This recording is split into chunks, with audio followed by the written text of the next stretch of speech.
My husband wanted me to share him with my best friend, so I shared myself with his brother instead. It started innocently enough. David and I had been married for 3 years when he brought up the idea over dinner at our favorite Italian place. He was cutting his pasta, not even looking at me when he said it. I think we should explore opening up our marriage. I nearly choked on my wine. We'd never discussed anything like this before. Our sex life was fine. Our relationship was solid. Where was this coming from? He explained how he'd been researching polyamory online, how modern couples were evolving beyond traditional boundaries, how sharing experiences could actually strengthen our bond. The more he talked, the more I realized he'd been planning this conversation for weeks. Then came the real kicker. I was thinking maybe we could start with someone we trust, like Melissa, my best friend since college, the woman who'd been my maid of honor, who came over for wine nights and knew all our personal business, the woman who'd helped me pick out my wedding dress and held my hair back when I had food poisoning last year. My stomach dropped. You've already talked to her about this, haven't you? David's face told me everything. The way he suddenly became very interested in his breadsticks, the slight flush creeping up his neck, the guilty look I'd seen before when he'd eaten the last of my favorite ice cream and tried to hide the evidence. We just discussed it hypothetically, he said. She's open to the idea. I sat there processing this betrayal. My husband and best friend had been having secret conversations about sleeping together. They'd planned this whole thing without me, like I was some obstacle to work around instead of a person with feelings. That night, I told him I needed time to think. For 2 weeks, I watched them together at social gatherings, noticing things I'd missed before. The way she touched his arm when she laughed, how his eyes lingered on her a little too long, how they developed inside jokes I wasn't part of, how they both got quiet when I walked into rooms. They thought they were being subtle. They weren't. The breaking point came when I found texts between them on his phone. Nothing explicit, but the underlying current was obvious. Messages about how difficult this situation was, how they wished things were different, how they cared about me, but couldn't help how they felt. They were already emotionally involved, just waiting for my permission to make it physical. That's when I remembered his brother Tyler. Tyler was everything David wasn't. Where David was cautious and calculating, Tyler was spontaneous and genuine. He'd always been kind to me, even when David's family treated me like an outsider at holiday dinners. When David forgot my birthday last year, Tyler had quietly reminded him and helped him pick out a gift. 3 months earlier, Tyler had confessed something during a family barbecue.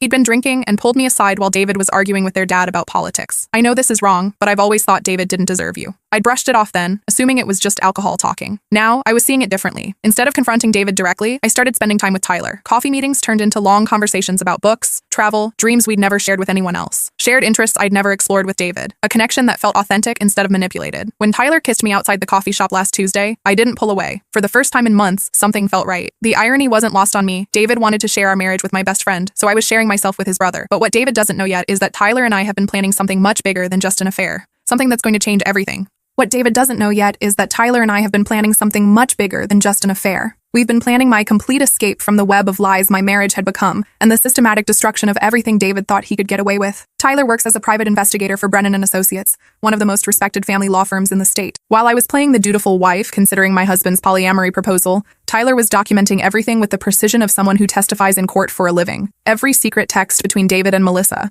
Every lie David told about working late when he was actually meeting her for drinks at the hotel bar across from her apartment. Every financial transaction that proved he'd been planning this elaborate deception for months. The evidence was overwhelming and professionally documented. David had been emotionally cheating with my best friend for nearly 6 months, using polyamory as a way to legitimize what they were already doing behind my back. But Tyler found something else. Something that changed everything and made my blood run cold when he showed me the printouts spread across his dining room table like evidence in a criminal case. David had been moving money out of our joint accounts systematically. Small amounts at first, $50 here, $100 there, amounts small enough that I wouldn't notice during my busy weeks at work. Then larger transfers to an account I didn't know existed at a different bank across town. When Tyler traced it through his professional contacts and a private investigators network that could access records I never could have found, we discovered David had been planning to leave me anyway. The polyamory suggestion wasn't about opening our marriage or strengthening our bond or any of the progressive ideals he'd spouted over dinner while cutting his pasta and avoiding eye contact. It was about transitioning Melissa from mistress to replacement wife while keeping me around as a backup plan until the divorce went through and he could maximize his financial position. He wanted his cake and to eat it too. He wanted me to pay half the bills while he played house with my best friend, then divorce me when it was financially advantageous and claim I'd agreed to the affair so he couldn't be blamed for the breakdown of our marriage. The secret account had nearly $15,000 in it.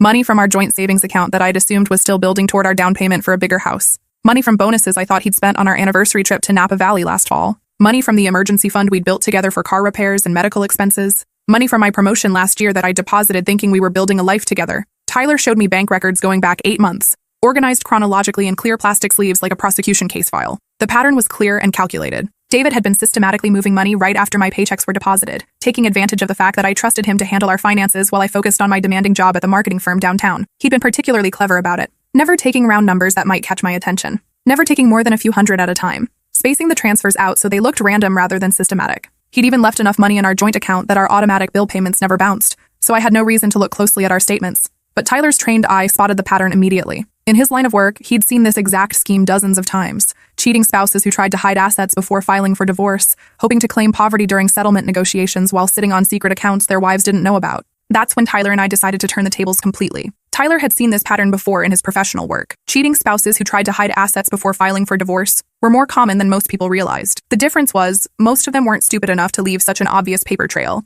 David's arrogance had made him sloppy, and his legal training had given him false confidence that he was covering his tracks adequately. The plan we developed was simple but devastating. I would agree to David's proposal, let him think he'd won, then reveal everything at the most humiliating moment possible. Tyler would document every step, ensuring we had ironclad evidence for the divorce proceedings that would hold up in court and maximize my settlement while destroying David's reputation in our small legal community. But first, Tyler helped me protect myself financially. We opened my own account at a credit union across town and started redirecting my paychecks there without David's knowledge. We documented every shared asset, every piece of furniture we'd bought together, every investment we'd made during our marriage. Tyler's legal background meant he knew exactly what evidence we'd need and how to gather it properly. We also set up surveillance on David and Melissa that went far beyond what I could have managed alone. Tyler's connections in the private investigation world meant we could document their relationship thoroughly with professional equipment and techniques. Not just the emotional affair, but proof of where this was heading and how long it had been going on. The surveillance revealed details that made my stomach turn. They had regular dinner dates at restaurants across town where they thought they wouldn't be recognized. They'd been to a hotel together twice,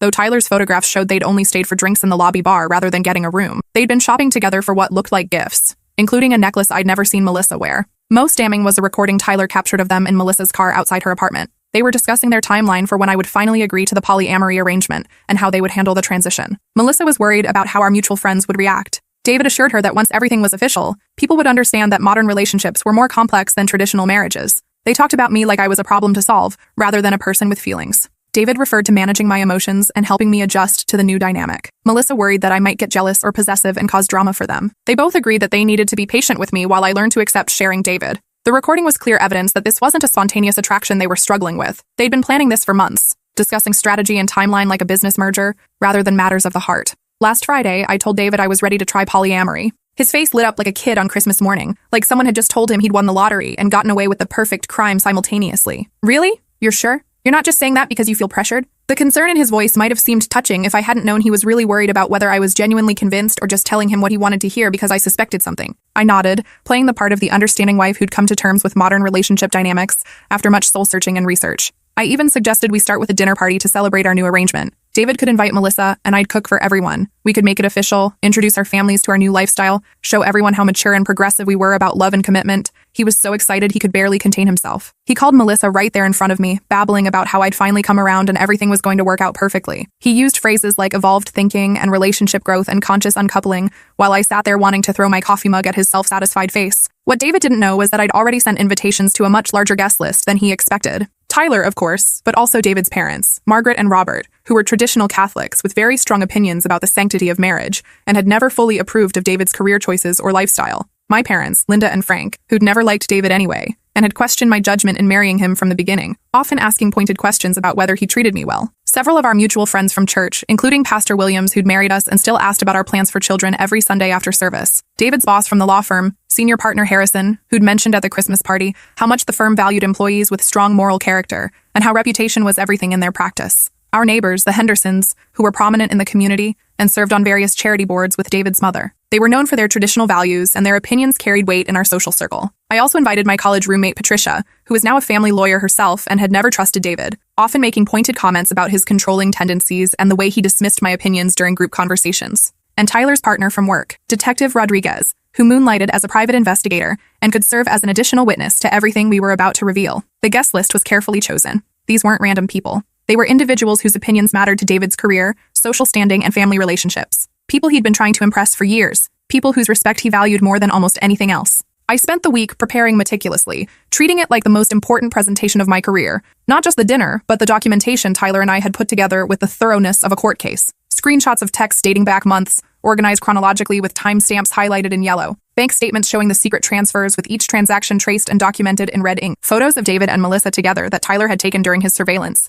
printed in high resolution and organized in a clear timeline. The evidence binder Tyler helped me prepare was 3 inches thick. It included not just the obvious proof of infidelity and financial fraud, but character witnesses who'd noticed changes in David's behavior, receipts from restaurants where he'd claimed to be working late, and even social media posts that contradicted his supposed work schedule. The timeline Tyler had created was damning and professionally presented. It showed exactly when David's behavior had changed, when the secret meeting started, when the money transfers began. It painted a picture of calculated deception that had been months in the making, with the precision of someone who'd testified as an expert witness in fraud cases. We had audio recordings too. Tyler had equipped me with a small recording device during some of my conversations with David about the polyamory arrangement. We had him on tape discussing his plans, talking about how he and Melissa had been careful about their feelings, and even admitting that he'd been thinking about this arrangement for a while now. One recording was particularly damning. David talking to his friend Connor about the situation, saying that he'd figured out a way to have his cake and eat it too, that modern women were finally understanding that monogamy was an outdated concept, and that I was more progressive than he'd given me credit for. Saturday night arrived with the weight of months of planning behind it. Our dining room was full of people David cared about impressing, people whose opinions mattered to his career and social standing. His law firm colleagues sat next to my dad, who was already eyeing David suspiciously and making pointed comments about the importance of keeping promises and honoring commitments. Our neighbors, the Hendersons, had brought an expensive bottle of wine and were chatting with David's mother about their recent anniversary trip to Europe and how they'd renewed their vows after 30 years of marriage. The conversation was full of references to faithfulness and commitment that made David shift uncomfortably in his chair. Melissa had arrived early to help in the kitchen, gushing about how excited she was for our new adventure and how mature she thought I was being about everything. She kept touching David's arm and giving him meaningful looks when she thought I wasn't watching. They were practically glowing with anticipation, exchanging secret smiles like teenagers with a shared secret. I served dinner with a smile that felt more genuine than any expression I'd worn in months, playing the perfect hostess while knowing that everything was about to change forever. We had David's favorite meal, herb-crusted salmon with roasted vegetables and the wine he'd brought back from our honeymoon in Italy. I made sure everyone's glasses stayed full and that the conversation flowed naturally toward topics of commitment and modern relationships. David kept giving me grateful looks across the table, probably thinking about how much easier his life was about to become, how he was going to have everything he wanted without any consequences, how clever he'd been to manipulate me into agreeing to his plan while maintaining his image as a loving husband who'd evolved beyond jealousy and possessiveness. After dessert, I stood up and asked for everyone's attention. The room fell quiet, wine glasses suspended halfway to lips, conversations trailing off as everyone turned toward me with the polite attention of dinner guests expecting a toast or announcement. I want to thank you all for coming tonight to celebrate an important announcement about our marriage. David's smile was so wide it looked painful. Melissa was practically glowing beside him, her hand resting on his arm in a gesture that suddenly seemed obvious to everyone in the room who was paying attention. My husband has asked me to consider polyamory. Specifically, he wants to start a sexual relationship with my best friend Melissa here. The room went dead silent. David's mother's wine glass hit the table with a sharp clink that seemed to echo in the sudden quiet. My father's face went through several shades of red, from confusion to understanding to anger. David's boss looked like he'd swallowed something very unpleasant. Pastor Williams looked like he was questioning everything he thought he knew about our marriage and David's character. David's face shifted from joy to confusion to dawning horror as he realized this wasn't going where he'd expected, that something was very wrong with the script he thought we were following. But I wasn't done. I was just getting started. I continued, my voice steady and calm, projecting the confidence Tyler had coached me to maintain during what he called hostile witness examinations. David believes modern marriages should evolve beyond traditional boundaries. He thinks sharing experiences will strengthen our bond. He's been very persuasive about the benefits of this lifestyle, citing research and statistics about successful polyamorous relationships and how they represent the future of human connection. Some of our guests were nodding politely, probably assuming this was going somewhere positive, waiting for the other shoe to drop, but not sure what to expect from what seemed like a very unusual dinner conversation. That's when I gestured to Tyler, who activated the screen he'd set up behind me with the efficiency of someone who'd done this in courtrooms before. He'd positioned it perfectly so everyone could see clearly, with backup projectors in case anything went wrong and multiple copies of every piece of evidence. However, what David failed to mention is that he and Melissa have already been having an emotional affair for 6 months. The first image appeared on the screen. David and Melissa at a restaurant across town, holding hands across a table, looking into each other's eyes like lovers instead of friends. The timestamp showed it was taken 3 months ago, during a period when David had told me he was working late on a difficult case that required client dinners. The photo was crystal clear, taken with professional equipment from an angle that showed their faces clearly. There was no question about what was happening or who was involved. He also failed to mention that he's been secretly moving our money to prepare for leaving me anyway. Bank statements filled the screen, showing transfer after transfer, highlighted in red with amounts clearly visible. Our guests could see the systematic nature of it, the calculation involved.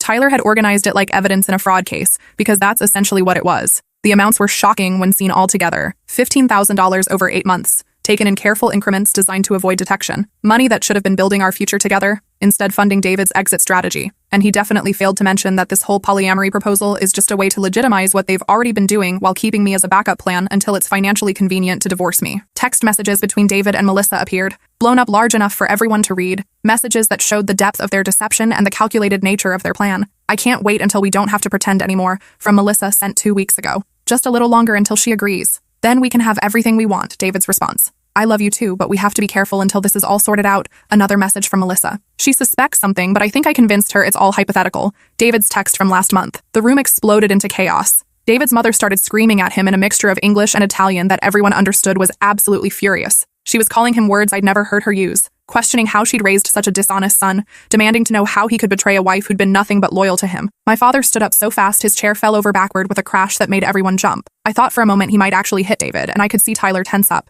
ready to intervene if things got physical. Dad's face was purple with rage, and he was muttering about what he'd like to do to men who betrayed their wives. Melissa burst into tears and ran for the door, her heels clicking frantically across our hardwood floors. She paused at the threshold, looking back like she wanted to say something, to defend herself or explain, but Tyler's stern expression and the hostile faces of our guests made her think better of it. David tried to speak, but nothing coherent came out, just stammered attempts at explanation that made everything worse. This isn't what it looks like, and you don't understand the context, and we never actually did anything physical, and this is taken out of context, and you're violating my privacy. Tyler stepped forward then, introducing himself professionally as the private investigator who documented everything. He was calm and methodical, which somehow made the revelation even more devastating. Your son has been planning to commit adultery and financial fraud, he told David's parents matter-of-factly. We have 6 months of evidence, including surveillance photos, recorded conversations, and financial records that show systematic asset hiding. This would hold up in any court in the state. David's boss, senior partner Harrison, was taking notes on his phone, probably already thinking about the firm's reputation and how this would affect their standing in the legal community. The firm represented several prominent families in town, and scandals like this could cost them clients.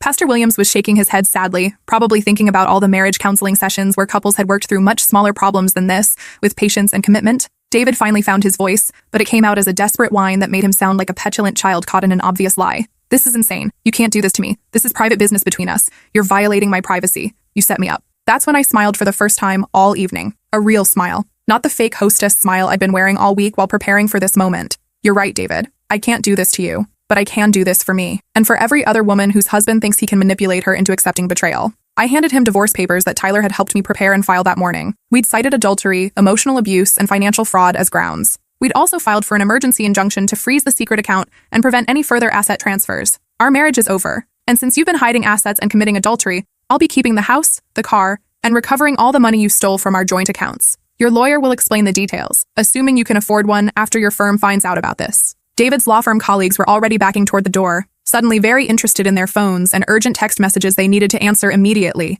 His reputation was destroyed. In our small town, this story would spread everywhere within days. The legal community was tight-knit, and lawyers who couldn't keep their own lives together didn't inspire confidence in clients who needed someone trustworthy to handle their most important affairs. Senior partner Harrison cleared his throat with the authority of someone who'd been making difficult decisions for 30 years. David, I think we need to have a conversation first thing Monday morning about the firm's morality clauses and professional responsibility standards. This kind of behavior reflects poorly on all of us. Pastor Williams approached me as the other guests were filing out, his expression compassionate but firm. I'm so sorry you've been dealing with this alone, he said quietly. The church community will support you through this transition. What David has done goes against everything we believe about marriage and commitment. You've shown remarkable strength in how you've handled this. As our guests continued filing out in shock and whispered conversations, Tyler stayed behind to help me clean up. We worked in comfortable silence, loading the dishwasher and putting away leftovers that would probably last me weeks, since I was suddenly cooking for one again. The house felt different already, lighter somehow. Despite the emotional weight of what had just happened, the lies and deception that had been poisoning our home for months were finally exposed and gone. How do you feel? Tyler asked as we finished wiping down the counters. Free, I said. For the first time in months, I feel completely free, like I can breathe again, like I'm not walking on eggshells or second-guessing everything I think and feel. Tyler kissed me then, right there in my kitchen surrounded by the wreckage of my old life. It tasted like truth and new beginnings, and the promise of a relationship built on honesty instead of manipulation. The aftermath was swift and brutal for David. He fought the divorce initially, hiring an expensive lawyer from a firm in the capital and claiming I'd set him up, that the evidence was gathered illegally, that I'd violated his privacy and somehow entrapped him into revealing his true intentions. But the evidence Tyler had gathered was obtained through legal means with proper documentation. Tyler's background in law enforcement meant he knew exactly what would and wouldn't hold up in court. The timeline was too clear, the documentation too thorough, the pattern of deception too obvious to dispute. David's lawyer, after reviewing the evidence, advised him to settle quickly and quietly to minimize the damage to his reputation and his career. The firm's morality clause meant he was already on thin ice professionally, and a drawn-out court battle would only make things worse. He'd not only lost me, but his job too. It turns out his law firm really did have strict morality clauses about partners who commit adultery and financial fraud. Professional responsibility was a cornerstone of their practice,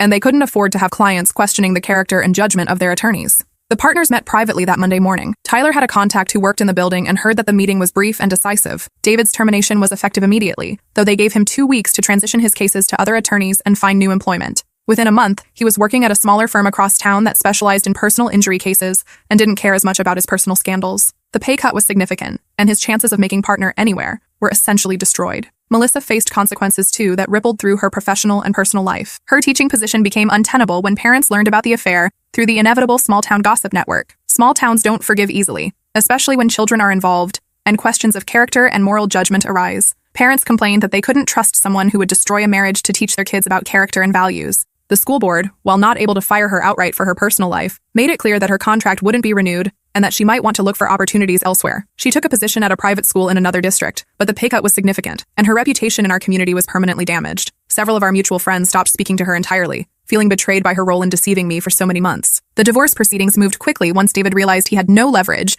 and no realistic chance of winning. Tyler's documentation made it impossible for him to claim the hidden money didn't exist, or that his affair was somehow justified, or that I had contributed to the breakdown of our marriage. I recovered every penny he'd stolen, plus interest calculated from the dates of each transfer, plus my legal fees, plus punitive damages for the emotional distress his fraud had caused. The judge was not sympathetic to David's arguments about privacy violations or entrapment. I got the house, which we'd bought with money from both our savings, but which David had tried to claim as his separate property, because his name was first on the mortgage. I got the car, which was in both our names, but which David had been planning to keep as part of his fresh start with Melissa. I got the furniture, the art we'd collected together during our travels, and most importantly, my dignity and self-respect. David was ordered to pay alimony for 2 years, which felt like justice given how he'd planned to leave me financially vulnerable while he started his new life. He was also responsible for his own legal fees, which were considerable given how poorly his case went and how many hours his attorney had to spend trying to defend the indefensible. Tyler and I took things slowly after that, despite the intensity of what we'd been through together. We'd built our relationship on truth and honesty during a time of crisis, so we weren't about to rush into anything based on the adrenaline of shared revenge or the bonding that comes from surviving a battle together. We wanted to make sure what we had was real,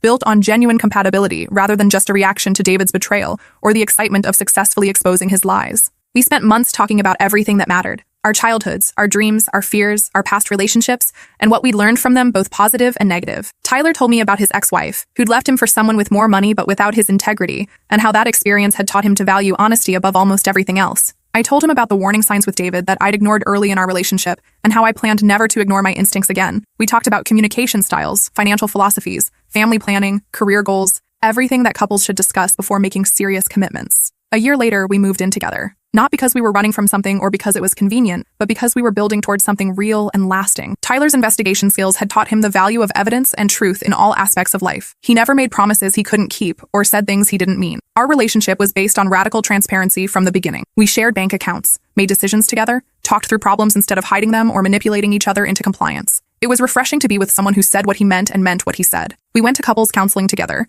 not because we were having problems, but because we wanted to build the strongest possible foundation for our future. The counselor was impressed by our communication skills and our commitment to honesty, noting that most couples came to her after problems had already developed rather than proactively working to prevent them. David tried to contact me several times after the divorce was final, each attempt more desperate than the last. First through text messages that I blocked without reading, then through email, which I filtered directly to trash. Finally through a letter delivered to my workplace, which security intercepted on my instructions after I explained the situation to HR. The letter, which Tyler read for me to make sure it didn't contain any threats, went on for pages about how he'd made mistakes but never meant to hurt me, how he hoped we could find a way to forgive each other and move forward as friends, how he missed our friendship and wanted to make amends. He claimed that his relationship with Melissa had ended badly, that she'd turned out to be different than he'd expected, that he realized now that I was the one he should have fought for. He talked about getting counseling and working on himself and becoming a better person. I never read past the first paragraph that Tyler summarized for me. Some betrayals don't deserve second chances. Some people don't deserve your energy or your forgiveness, especially when their attempts at reconciliation are really just attempts to make themselves feel better about their choices, rather than genuine concern for the harm they've caused. Tyler and I got married last spring in a ceremony that was everything my first wedding wasn't. It was small and intimate, held at Tyler's family's farm outside town, surrounded by people who loved us for who we actually were, rather than the image we were trying to project. My parents walked me down the aisle together, both of them beaming with pride that I'd found someone who treated me with respect and genuine affection. Tyler's mother cried happy tears and told me she'd always hoped her son would find someone who appreciated his honesty and integrity. The ceremony was everything a wedding should be: simple, genuine, focused on the commitment we were making rather than the appearance we were creating for other people. Our vows were personal and specific, promises we'd actually thought about and meant to keep rather than generic language that sounded nice but meant nothing. We wrote our own vows after months of discussion about what marriage meant to each of us and what promises we wanted to make to each other. Tyler promised to always tell me the truth, even when it was difficult, and to never make major decisions that affected us both without including me in the process. I promised to trust him completely while maintaining my own independence and identity, and to never settle for less than complete honesty in our relationship, even if confronting problems was uncomfortable. We had a reception in the renovated barn with dancing and homemade food and toasts from people who'd known us both long enough to understand why we belonged together. Tyler's best man talked about how much happier Tyler had been since we'd been together, how I'd brought out sides of him that had been buried since his difficult divorce years earlier. My maid of honor, my college roommate Patricia, gave a toast about second chances and finding the courage to demand the love you deserve. She'd watched me go through the whole ordeal with David and had been my strongest supporter throughout the divorce proceedings, often reminding me that I deserved better than someone who would lie to my face for months. David had tried to contact Tyler's family before the wedding, claiming I'd manipulated Tyler and that people didn't know the real story about our relationship or how it had started. Tyler's father, a retired police officer with no patience for nonsense and a lifetime of experience dealing with people who blamed others for their own poor choices, had told David exactly what he thought about men who blame their ex-wives for the consequences of their own actions. Our honeymoon was everything a honeymoon should be, and everything my first honeymoon with David hadn't been. 2 weeks in Ireland, exploring ancient castles and countryside, talking about our future and the family we wanted to build together. Real conversations about real plans, not manipulation disguised as communication or promises made without any intention of keeping them. We're building a life based on trust instead of lies, on partnership instead of exploitation. Every morning I wake up next to someone who chose me completely, not someone who wanted to hedge his bets or keep his options open in case someone better came along. We bought a house together 6 months after our wedding, not the house David and I had shared, which held too many memories of betrayal and deception, but a new place where we could start fresh without ghosts of past lies haunting our daily life. Tyler insisted on putting both our names on everything from the beginning, a gesture that meant more to me than he probably realized given my experience with David's financial deception. We toured houses together,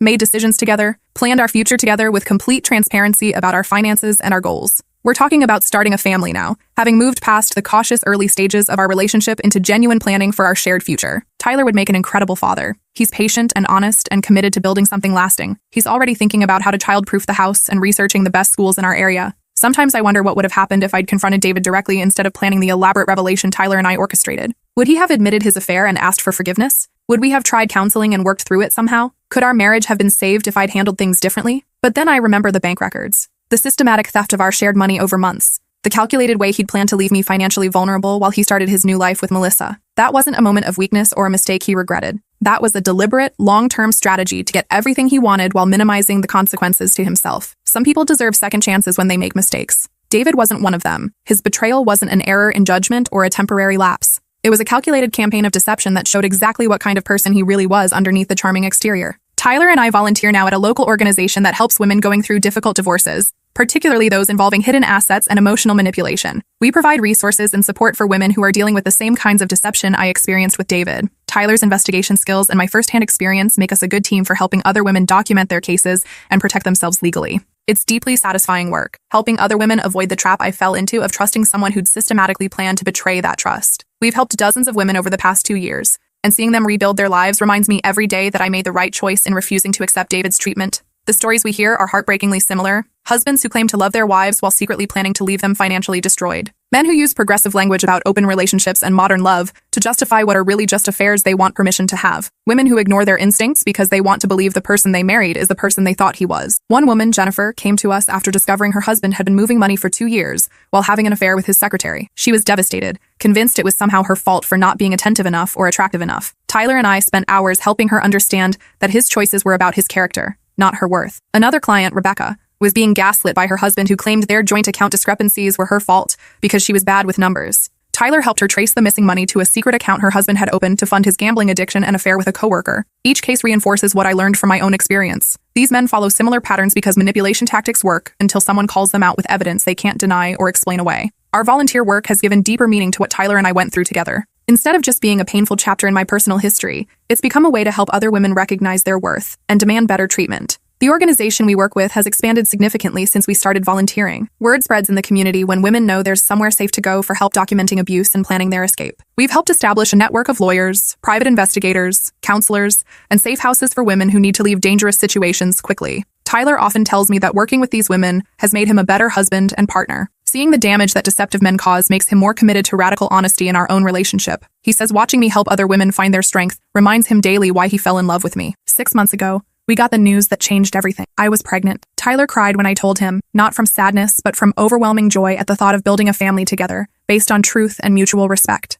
The pregnancy has been everything I hoped for during my marriage to David, but never experienced. Tyler comes to every appointment, asks questions, reads books about fetal development. He talks to the baby every night before bed and has already started baby-proofing the house even though we're only 6 months along. We found out last month that we're having a daughter. Tyler was so excited he called his parents immediately to tell them they were going to have their first granddaughter. We've already started talking about how we want to raise her, what values we want to instill, how we'll teach her to recognize her own worth and never settle for less than she deserves. David attempted to contact me one final time when news of my pregnancy reached him through our small town's gossip network. He sent a card to our new address that simply said, "Congratulations. I hope you're happy." Tyler intercepted it before I saw it and asked if I wanted to read it. I declined. Some chapters need to stay closed. David is part of my past, but he's not part of my future or my daughter's future. The lessons I learned from that relationship will make me a better mother, but David himself has no place in the life I've built. Tyler and I chose the name Emma for our daughter, after Tyler's grandmother, who raised him after his parents died in a car accident when he was 12. She was a woman of incredible strength and integrity who taught Tyler that actions matter more than words,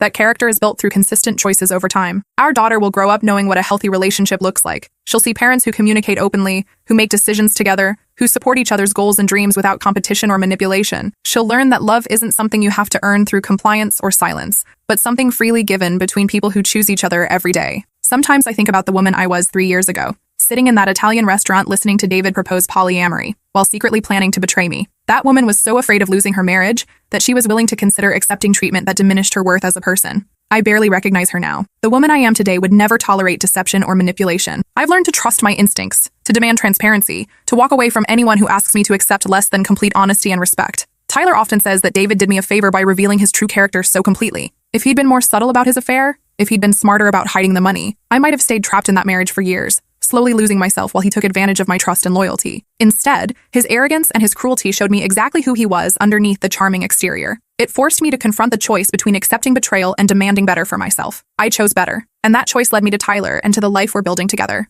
Our daughter will never have to make that choice because she'll grow up knowing her worth from the beginning. She'll see her mother as someone who refused to accept less than she deserved, who fought for truth and honesty even when it was difficult, who built something beautiful from the ashes of betrayal. That's the legacy I want to leave her. Not the story of how her mother was wronged, but the story of how her mother chose herself and created the life she deserved. David wanted to share me with my best friend, treating our marriage like a business arrangement he could modify to suit his changing preferences. Instead, I shared myself with someone who understands that love isn't something you negotiate or ration or use as leverage to get what you want. Sometimes the best revenge isn't elaborate schemes or public humiliation, though those certainly have their place when dealing with calculated deception. Sometimes it's simply refusing to accept treatment that diminishes you. Sometimes it's walking away and building something infinitely better with someone who deserves your whole heart. And I've never been happier. Tyler and I have created a partnership built on truth instead of lies, on mutual respect instead of manipulation, on shared goals instead of hidden agendas. Our daughter will grow up in a home where love is abundant and honest, where conflicts are resolved through communication instead of deception. That's what a real marriage looks like. That's what I should have had all along. And that's what I'll make sure my daughter understands when she's old enough to think about love and commitment and the difference between settling for less and demanding what you deserve. The story that started with David's betrayal has become a story about choosing truth over comfort,